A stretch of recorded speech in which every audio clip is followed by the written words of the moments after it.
एक बारी एक इंसान अपनी ऑफिस से घर की ओर चला था। बीच रास्ते उसे एक दुकान दिखाई दी। दुकान पर एक अनोखा सा बोर्ड लगा हुआ था।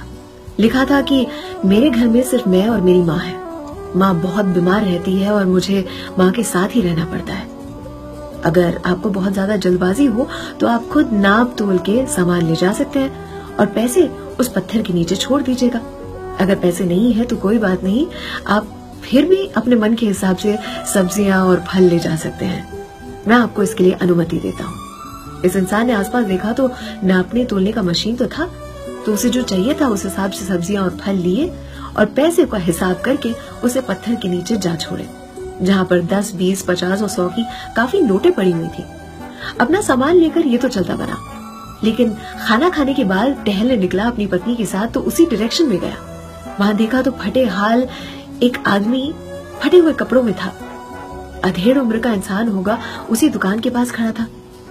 इस इंसान को अपनी पत्नी के साथ आते हुए देखकर बोला, साहब आज तो सब्जियां और फल खत्म हो चुके हैं, आप कल आइएगा। इस इंसान ने अपनी पत्नी के साथ मिलकर पूछा, इस बोर्ड के बारे में बताओ, क्या है कहानी। इस अधेड़ उम्र के इंसान ने जवाब दिया कि 3 साल से मेरी माँ बेहद बीमार है। अब तो माँ को लकवा भी मार गया है। एक दिन मैंने मेरी माँ से यही कहा कि माँ मैं तेरे लिए बहुत कुछ करना चाहता हूँ, लेकिन जेब में एक फूटी कौड़ी भी नहीं है। मेरी पत्नी भी चल बसी है तो माँ की देखभाल मुझे ही करनी पड़ती है। माँ ने उस दिन खांसते हुए कांपते हुए एक तकिए का सहारा लेकर उठ बैठी, भगवान से हाथ जोड़े, बड़बड़ाई और फिर मुझसे कहा, जा उसी जगह पर एक टेबल लगा, टेबल के ऊपर दुकान लगा और हमें जो चाहिए, जो हमारे नाम पर लिखा है, वो यही घर बैठे बैठे हमारे पास आएगा। मैंने कहा, माँ कैसी बहकी बहकी बातें कर रही, चोर उचक्कों का जमाना है। पैसे कोई रख के भी गया या सामान रख के गया हूँ मैं सुबह से, कोई चुरा लेगा तो।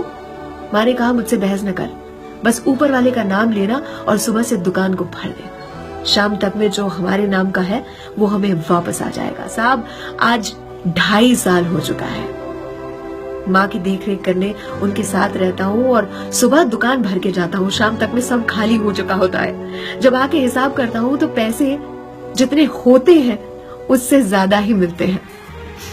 कभी कभी तो माँ के लिए कुछ लोग फूल छोड़ के जाते हैं। कल ही एक लड़की रोटी और अचार छोड़ के गई थी और ऊपर लिखा था माँ के लिए। एक डॉक्टर साहब अपना कार्ड छोड़ के गए थे और लिखा था, अगर आधी रात को कोई न मिले तो मैं हूँ, कॉल कर देना, मैं पहुंच जाऊंगा फट से। क्या है ना कि ना मेरी माँ मुझे हिलने देती है और ना मेरा ऊपर वाला उस विश्वास को डगमगाने देता है। माँ की सेवा करते ही ऊपर वाला मुझे सफलता की ओर पहुंचाने के लिए खुद अग्रसर हो चुका है। और वैसे भी कहते हैं ना, जैसे 94.3 माय एफएम कहता है, किसी भी सिचुएशन में, प्रेशराइजिंग सिचुएशन में जियो दिल से, हौसला ना छोड़े। बहुत कुछ मिलता है जिंदगी में, बहुत कुछ मिलता है जिंदगी में, लेकिन हम गिनती उसी की करते हैं जो हासिल नहीं। अर्चना की ओर से सलाम, दुआ, वड़कम, प्रणाम, सत श्री अकाल। केम छो सारू छे, अहमदाबाद आखोई मारू छे। अर्चना की ओर से